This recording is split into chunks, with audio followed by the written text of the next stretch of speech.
is going to go over how to calculate the proper ventilation for ridge vent for a typical house. So this is an example of one. And so we're going to go over a couple assumptions. One is that it's 1,000 square feet of this upper roof. It's just an up and over roof. The ridge is 39 feet. And then you have some soffit vents. And we're assuming that they're standard soffit vents that allow the standard amount of air in that you're supposed to have. Because as a roofer, you're not usually worrying about the soffits. Your job entails the ridge venting and the peak. So that's the part you can control.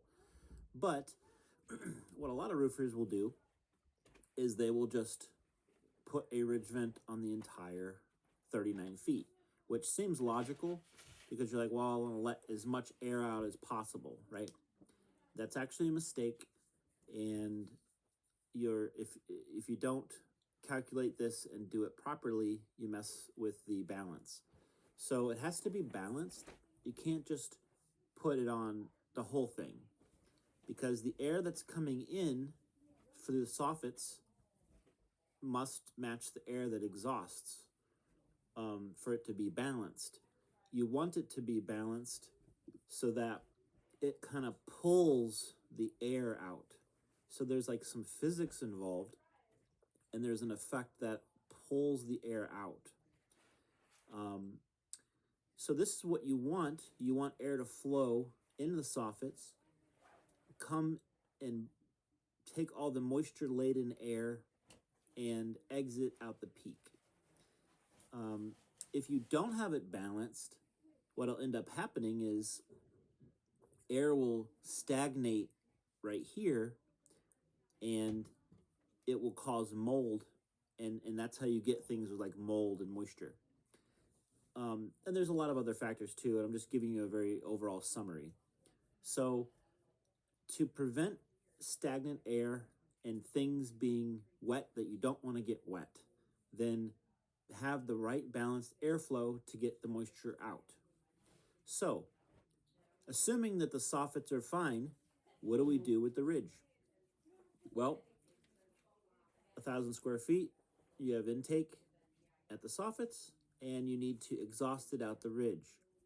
So how do we know how much to do? Well, you can go to Lomanco. There's lots of vent calculators, but here's one of them. And it's very simple. It's free.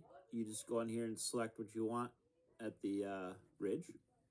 And then you enter in your square foot, which we said was 1,000. And that's going to do the math for you. And as a roofer, here's some helpful things. It's telling you, if you look at these two values, these are two ridge vents that you can buy at the store. This one right here, the LOR, is the one that you can nail with your gun, and it's a low profile. And that's the one that comes in like the rolls. So this is telling you if you buy this product, you need 22 feet of it. If you want to buy this product, it's a little bit, it vents more, and so you need less. So let's just say we're going to go with this one because it's easy to install, it's readily available, and it's low profile, so it looks a little nicer. And we have 39 feet of ridge, so we have plenty to work with. It's not like we're constrained. So that's telling us that you should only put on 22 feet if you want this to be balanced at a 1 to 300 ratio, which is what you want.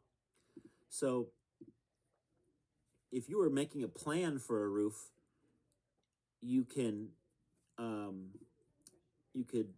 decide to do 22 feet. And you can communicate this to the customer too, that, hey, even though we have 39 feet, the math is calling for 22. Now, there's two ways to handle that. You can just install 22 feet of ridge vent, but that's going to look weird because it's going to start like here, it's going to come here, and it's going to stop here. And then you're going to have these spaces that look like unfinished. So it's going to look like you didn't do a good job as a roofer, even though you did. What would be better would be to do the roof, you know, tear off, put your underlayment over the peak there, but only cut out 22 feet on the peak only, which is only like 2 inches.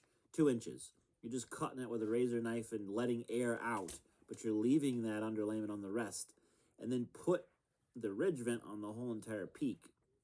So you got the charge for the install of the whole 39 feet, but you're manipulating the airflow, and you're only letting 22 feet be vented. And then so by looking at the street, you can't tell the difference.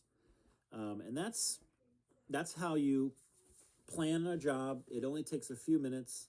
It's really not that big of a deal, but most roofers skip this. They just blast it on the whole entire peak, and that's it. I'd say 95% of roofs I inspect are done this way.